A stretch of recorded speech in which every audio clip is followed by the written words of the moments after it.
Just came out of closed executive session where we called our meeting to order so we can begin the meeting. I did just want to say to all the moms out there, belated Happy Mother's Day. Hope all of you are able to celebrate with your families. Hope your families pampered you. And so for everyone out there, belated Happy Mother's Day to the mothers and the mother figures out there. Thank you. I think we don't have any comments. Okay. Go ahead to the student representative reports, and I see Edward here.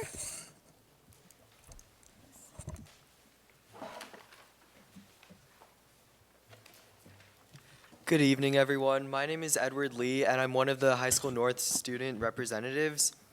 So AP testing started last Monday on the 2nd and is ending next Tuesday. So just one more week of AP testing to go, and good luck to whoever still has their test left. NJSLA testing week for 9th and 11th graders will be starting the week of May 19th. Sophomores and seniors will get to enjoy their delayed openings. This is very exciting. The Black Student Union is holding a girls' chat on Wednesday, May 11th, where they will discuss topics and issues important to young women. Seniors recently handed in their forms for Hershey Park, which will be taking place on June 13th, as well as for senior prom, which will be taking place for both North and South on the same day, June 10th. High School North National Honor Society recently held their spring car wash on April 30th, and it was an extreme success, so thank you to all of the students, families, and district members who showed up. National Honor Society also held a Chipotle fundraiser last week, which was a huge success. And lastly, with regard to NHS, the new member induction will be taking place on May 26th. This year has been a huge success, and on behalf of National Honor Society, I'm very excited to officially welcome the incoming NHS class. The Sophomore Class Council recently held their Panera fundraiser on April 28th from 4 to 8 p.m., which was a success. And regarding peer leaders, on behalf of the High School North peer leader team, I would like to welcome all of our incoming class of 2024 peer leaders. In addition to welcoming our new members, the last freshman groups of the year will be taking place between June 2nd and June 6th, and the peer leader retreat will be taking place in school on June 15th. The AVID class is holding a fundraiser for the animals at the Save Animal Shelter on May 17th, 18th, and 19th during lunch. So with every $1 donated, you can cast a vote to name the next rescue animal at the Save Shelter. So we're looking forward to saving these animals. And regarding Senior Commitment Day, I just want to wish all of our high school seniors a huge congratulations on their future plans. Commitment Day took place this year on May 2nd, and it was a very nostalgic and exciting day. And lastly, since this is my last Board of Education meeting, I just wanted to thank all of you for having me as one of your High School North representatives for these past 2 years. It's been a wonderful experience, and I'm wishing you all the best for the years to come. Thank you, and have a great evening. Thanks, Edward. So actually, that's a great segue. As you just said, tonight is our Board of Ed student representatives' last meeting with us, and I think because all three are graduating this year. And I know the Allison and I believe Ansh weren't able to make it looks like, but Allison and Edward are both members of High School South North class of 2022, and Ansh Gadodia is a member of High School South's class of 2022.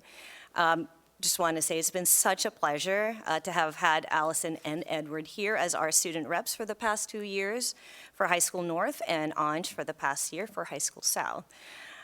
In addition to a tremendously rigorous history of coursework at North over the past 4 years, I know both Allison and Edward also serve as members of the High School North Student Council. Allison, I know, is not here tonight, but I'd like to say a few words about Allison. She's a member of the Waxman Student Scholars Research Club, which is connected to Rutgers University.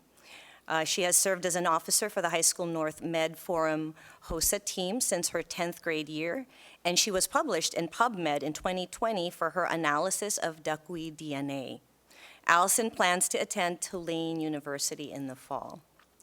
Edward is a peer leader at North, the captain of the boys tennis team, and president of the National Honor Society. While at High School North, Edward has also found time to pursue his emergency medical technician certification through the Princeton First Aid and Rescue Squad. And Edward will attend Williams College in the fall. Our representative from High School South is Ansh Gadodia. Ansh has been a part of High School South's Model United Nations team and is the Director of Debate for Junior Statesmen of America. Ansh has served as one of High School South's ESL buddies for the past 2 years. He has also used his language skills in Chinese to help new students to High School South transition and acclimate to a new physical, social, and academic environment in the United States. Outside of school, Ansh was awarded Eagle Rank in November 2020.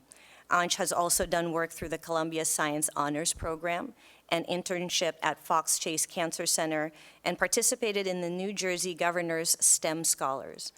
Ansh has committed to Georgia Tech, where he will be studying computer science next year. So I just want to say that what's most notable about Allison, Edward, and Ansh is their genuine sense of concern and compassion for the greater community, and their willingness to get involved in order to make the world a better place for everyone.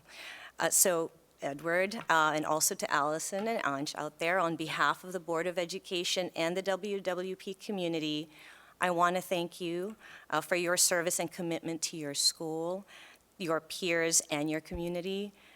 We look forward to seeing the impact you'll have, no doubt, on the world when you graduate high school next month. And we wish you a wonderful end to the school year and much success as you begin the next chapter in your lives. So congratulations.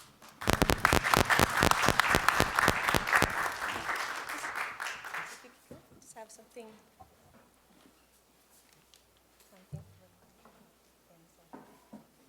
Thank you so much. Congratulations.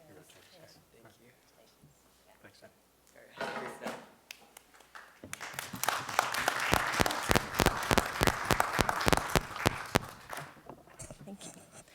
All right.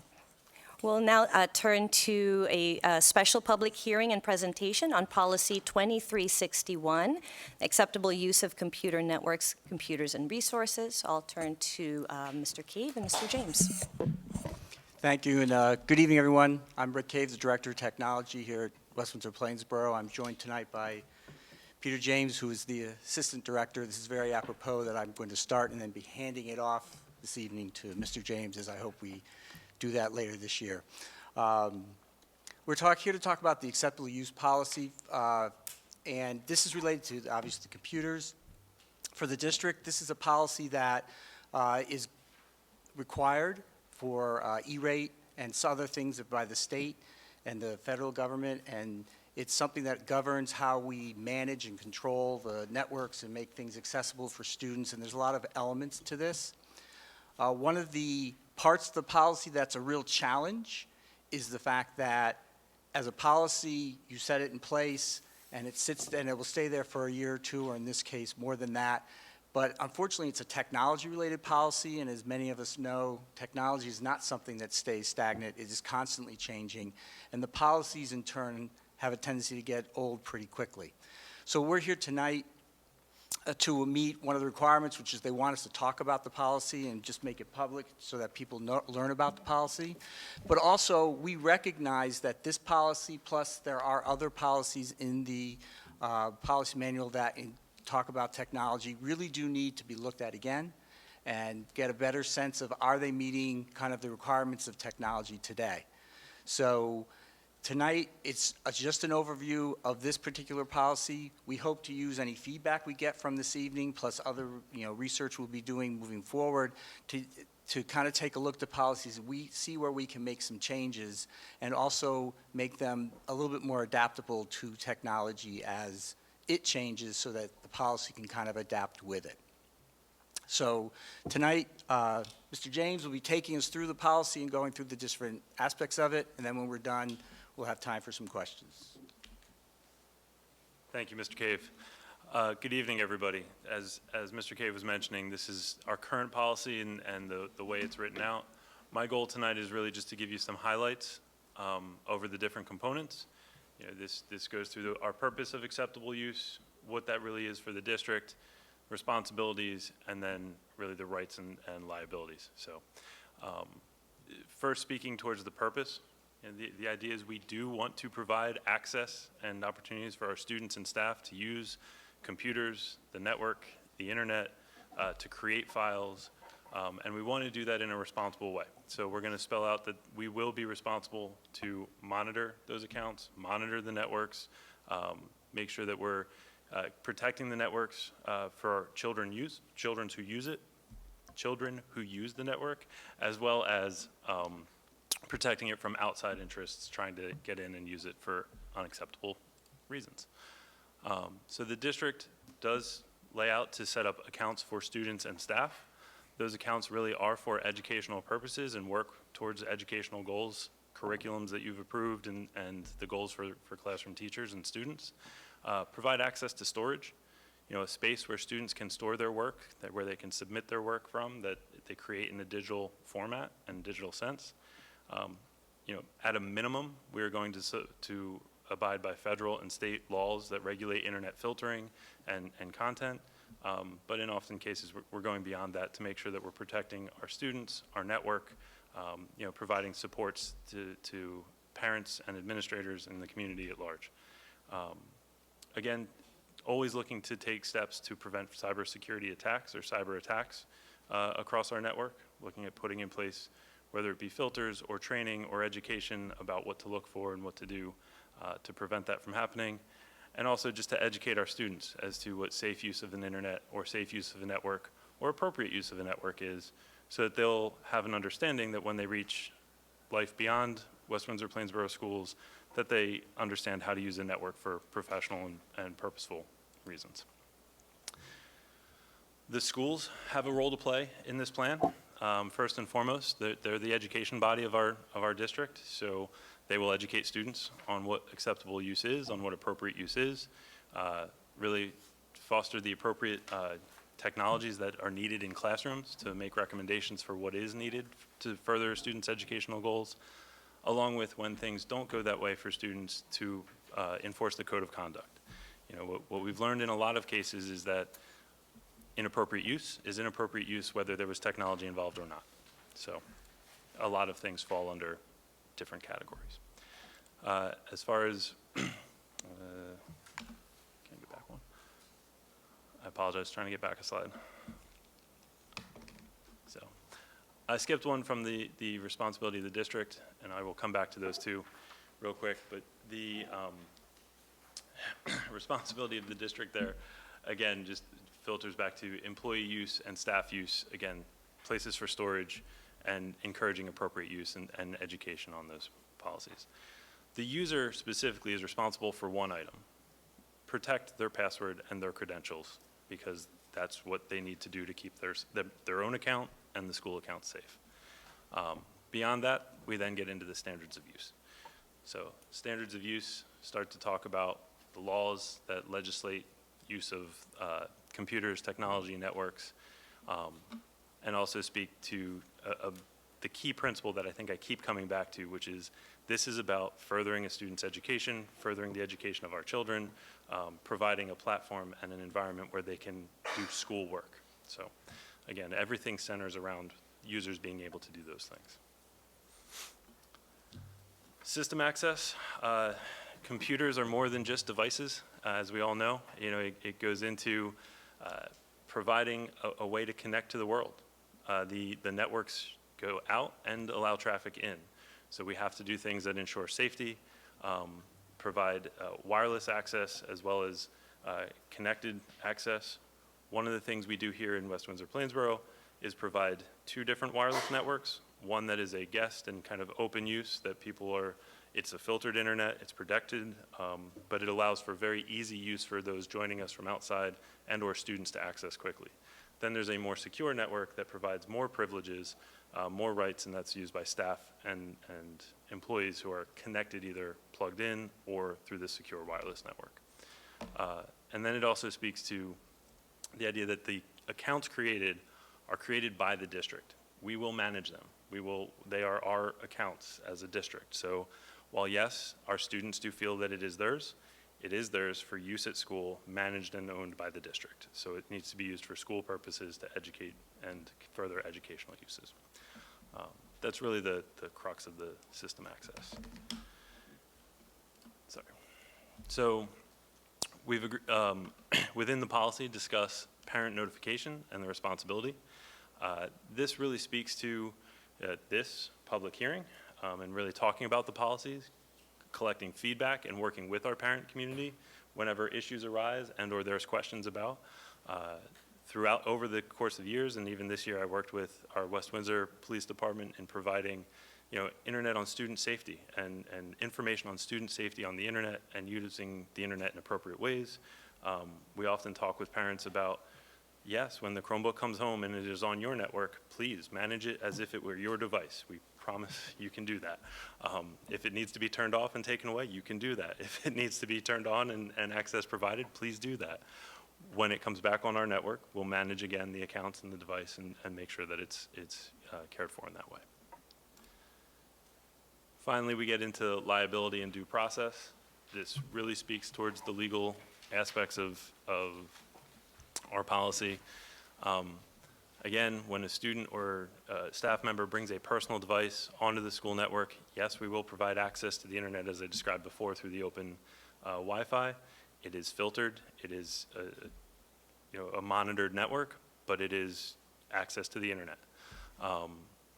As far as that device that is connecting, that is not our responsibility. We will not take liability for that. We do, through our memorandum of agreement, cooperate with law enforcement in any reasonable investigation, and we'll continue to do so whether it's technology involved or not. Student infractions, again, as we discussed before, really fit into that category of students have been making poor choices at times and great choices at times, and that is handled in the right way through the schools, with teachers, with administrators, with families, and worked out together as those policies come up. Employee violations, on the other end, are handled through board policy, and whether it's worked out with supervisors, directors, and or HR, it gets handled in that way according to policy. So I think I did a pretty quick overview of those. So again, we'll be here for questions as well, but we get into the rights. These are pretty standard as far as the information created on the accounts. These are the schools, these are the school accounts, these are school devices, they will be managed and monitored. So again, it kind of keeps coming back to that same theme, that we will maintain access and manage those accounts as we need to keep security, to ensure security from the internet, to ensure proper filtering and appropriateness for children and education. And then also that educational materials and free speech fits into the same as print guidelines as it does within electronic. There we go. Finally, next steps. As Mr. Cave was mentioning, technology moves pretty quickly these days.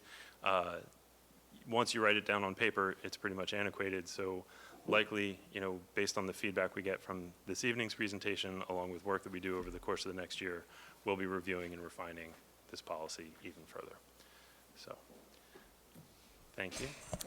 And any questions? Any questions from board members? Yes, Liz? Thank you for the presentation. Anyone who has a child knows that, the access to technology is just very difficult to monitor and very difficult to enforce at times as well. How often do you see these breaches of, poor choices within the schools with the kids, and at what grade levels are you seeing that more of? Great question. I'm actually going to answer this with my former role as an assistant principal hat on. They happen often, but at the same time, what technology provides is a different scale and or avenue to do exactly what they were doing before. So, the similar middle school issues that were coming up when we were in school are still coming up now, just it's handled on TikTok or Facebook or whatever platform you want to throw out there. So the events are very similar. I think our students and kids just in general today are living in a very public way through all of these social media platforms. So we find out about a lot more of what we used to, and we do handle that in the appropriate ways through appropriate HIBs, appropriate school code of conduct aspects. And again, it's not something where you're trying to make an example out of. I think as schools we do a pretty good job and I'm speaking specifically from the middle schools and high schools I've worked in this district, of addressing it as a teachable moment, as guiding students through a poor decision and how to make better ones in the future. And that's what the Code of Conduct and the Acceptable Use Policy are there to guide us to. And also, I can just add, I think that one of the aspects that we don't really think a lot about is the fact that while there seems to be more of some of these things that are going on, one of the reasons there seems to be more is because we catch them more. I mean, we have a lot of things out there that are watching all of them.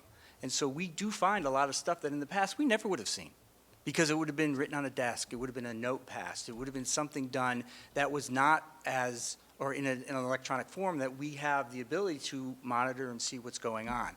So I would say, yes, you see more of it because I think we have more eyes out there, so to speak, being able to find it.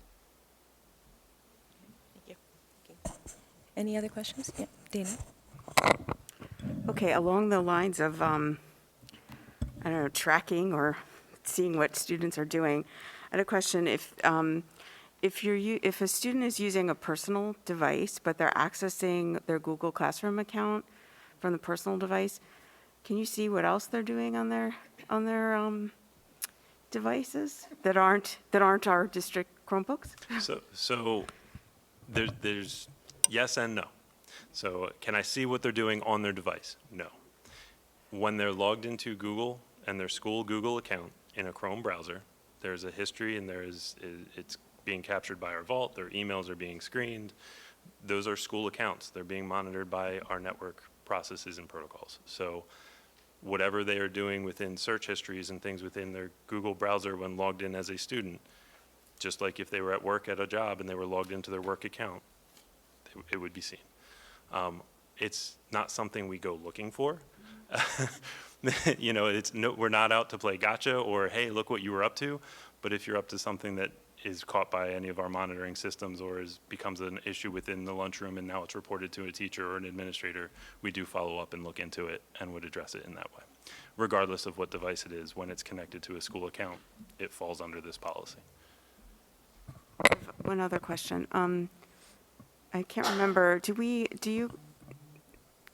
there was a time that I think, and maybe we're still doing it, where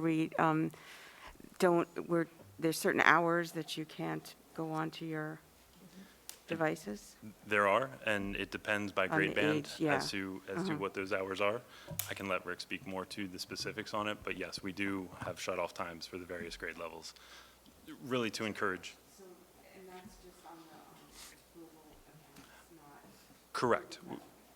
Correct. It's on the student's Google account for Chrome that would allow them to access their information. So that's the Chromebooks are managed in that way through our GoGuardian service.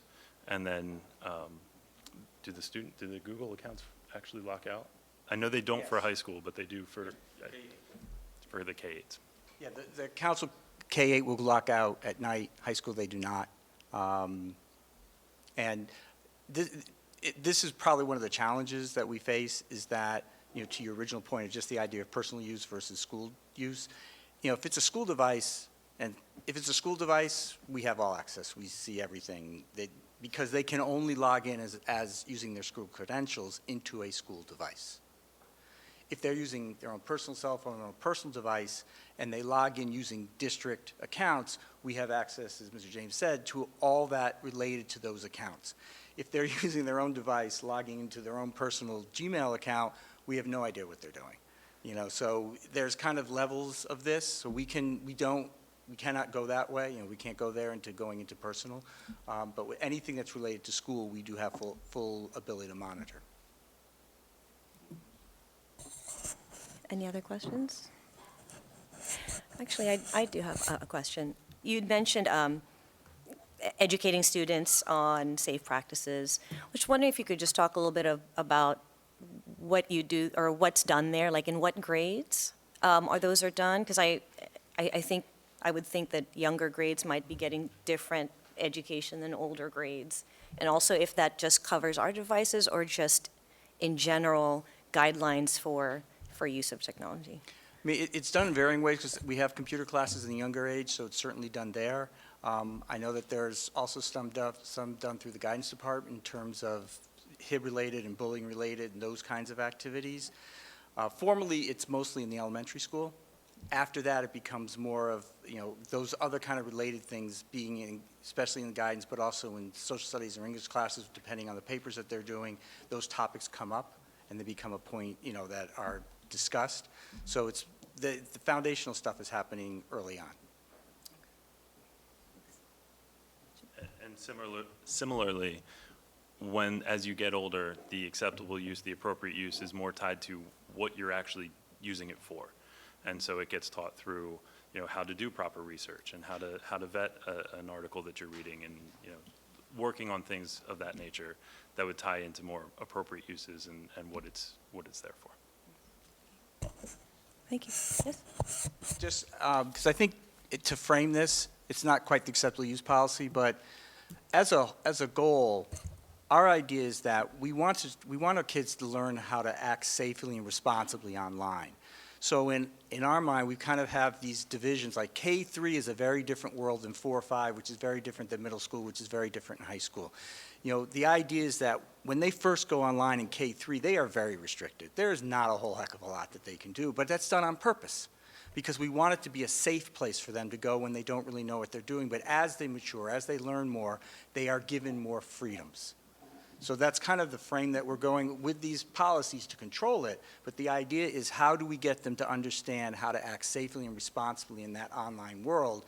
And how do I understand that if I post something, it's not just going to my friend, it's going out there to a lot of people. All right. Thank you.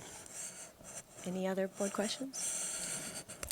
Okay, so I'll now turn over to our special opportunity for public comment just on this policy, 2361, acceptable use of computer networks, computers, and resources.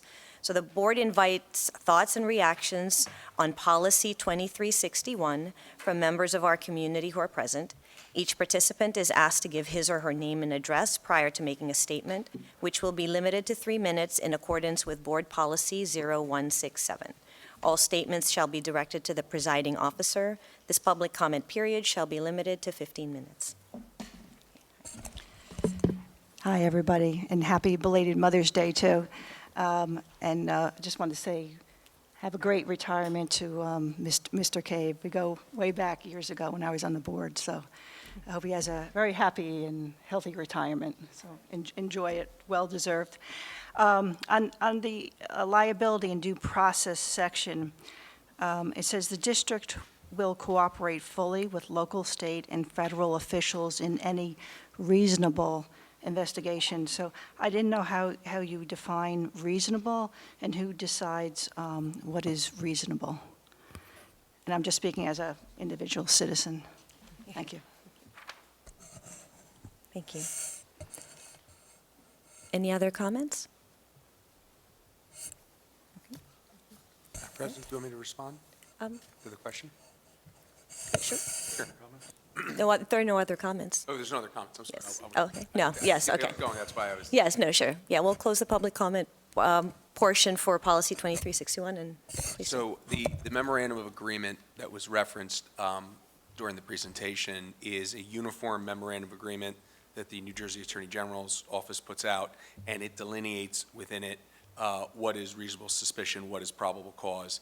I can tell you that as a matter of course, if there is anything suspicious in term that would trigger a report under that agreement, the district's policy has always been to cooperate with law enforcement, to report it to them, let them make the call, whether or not it is something that is illegal or constitutes some criminal activity, and to defer to them. Thank you, Mr. Toscano. Okay, so we will adjourn the special public hearing on policy 2361, acceptable use of computer networks, computers, and resources. Again, thank you, Mr. Cave and Mr. James. So now we will go to the first opportunity for public comments. The board invites thoughts and reactions on agenda items and items of concern from members of our community who are present. Each participant is asked to give his or her name and address prior to making a statement, which will be limited to 3 minutes in accordance with Board Policy 0167. All statements shall be directed to the presiding officer. This public comment period shall be limited to 60 minutes. Hi, everybody. My name is Maya Kamath, Hunters Run. I am the Mercer County Chair for PTA Reflections, and on behalf of Mercer County PTA, I would like to say congratulations to the winners that have gone to national. Each entry was a very thoughtful and creative work of art. The PTA Reflections program is an opportunity for our students to share their voices and open up their creative boxes. Each year, there is a theme that allows our students to reflect and exhibit their individuality in their pieces. We are especially proud this year to have 5 winners on the national level. Yes, you heard me right. 5 kids from West Windsor on the national level. For dance, Shoria Paul from Grover Middle School. For film, Ahana Ardi from Grover Middle School. For literature, Varenya Bora from Dutch Neck Elementary School. For visual arts, Kataki Guaharkar from High School South. And Shirley Liu from Dutch Neck Elementary, who is also visual arts. We hope that we can encourage more children in our district to participate in this program because it's truly amazing. Thank you. Thank you. Any other comments? All right, so we will close the first opportunity for public comments. I'll move to the next item on the agenda. So we did not have any committee meetings since the last board meeting, so we will now move to the voting portion of our meeting. Can I have a motion for administration items 1 through 8?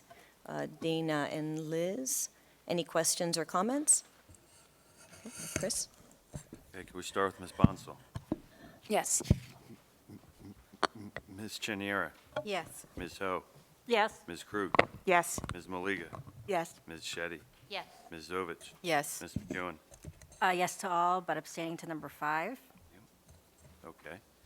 And then Ms. Juliana? Yes. All right. Now go to curriculum, items 1 through 3. Can I have a motion? Loy and Pooja, any questions or comments? Chris? Okay, we'll start with Ms. Cheniera. Yes. Ms. Ho? Yes. Ms. Krug? Yes. Ms. Maliga? Yes. Ms. Shetty? Yes. Ms. Zovich? Yes. Ms. Bonsall? Yes. Ms. McEwen? Yes. Ms. Juliana? Yes. All right. Can I have a motion for finance items 1 through 5 plus the blue addendum? Louisa and Graylin, any questions or comments? Okay. Chris? Okay, we'll start with Ms. Ho. Yes. Ms. Krug? Yes. Ms. Maliga? Yes. Ms. Shetty? Yes. Ms. Zovich? Yes. Ms. Bonsall? Yes. Ms. Cheniera? Yes. Ms. McEwen? Yes. Ms. Juliana? Yes. Okay. Now move to personnel items. Can I have a motion for personnel items 1 and 2 plus the green and pink addenda? Liz and Pooja, any questions or comments? Chris? First.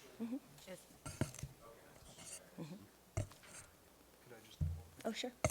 Just for the public that's here with us tonight, and we do have one appointment for a new administrator on the agenda tonight. So the gentleman sitting in the audience and was one of our presenters tonight. So I just want to acknowledge that Peter James, Assistant Director of Technology, is on the agenda tonight to be voted on by the board as the next Director of Technology, replacing Mr. Cave, who's retiring from the district for 42 years, Rick, or 43?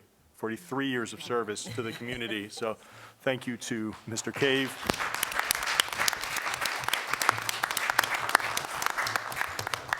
And thank you to both Peter and Rick for being here this evening. Chris? Okay, we'll start with Ms. Krug. Yes. Geez, I'm stuttering all of a sudden. Ms. Maliga? Yes. Ms. Shetty? Yes. Ms. Zovich? Yes. Ms. Bonsall? Yes. Ms. Cheniera? Yes. Ms. Ho? Yes. Ms. McEwen? Yes. Ms. Juliana? Yes. Okay. Can I have a motion to approve the board minutes from March 29th and April 26th? Robin and Shweta. All those in favor say aye. Aye. Any abstentions? Okay. Any board liaison reports? Yes, Lloyd? Well, I want to say thank you to Maya, because I was actually just going to report on the Reflections program as well. Myself and Liz are the PTA liaisons for the Board of Education. But I'm going to echo and say congratulations to those 5 students who are our national winners for the Reflections program. I did want to just point out, too, that West Windsor-Plainsboro had a tremendous turnout for the Reflections program. Students from all 10 schools participated. 55 were county-level winners, 23 students were state-level winners, and as Maya said, 5 were national winners. So congratulations to all those students. And also to add that West Windsor-Plainsboro will be hosting a Reflections event for the state winners in May. The families of the state winners will be invited with the students, and there'll be some performances, so they'll be able to see some of the creative work that was brought forth by students. In the categories were dance choreography, film production, literature, music composition, photography, and visual arts. So a lot of talented students and just a wonderful participation from everyone. So thank you. Thanks, Loy. Any other liaison reports? Okay. Any new business? Okay. We now come to the second opportunity for public comments. The board invites comments from members of our community who are present. Each participant is asked to give his or her name and address prior to making a statement, which will be limited to 3 minutes in accordance with Board Policy 0167. All statements shall be directed to the presiding officer. This public comment period shall be limited to 15 minutes. Are there any comments? No? Okay. So we'll close the second opportunity for public comments. Can I get then a motion to adjourn? Louisa and Robin, all those in favor say aye. Aye. Opposed? All right. Thank you, everyone, for coming.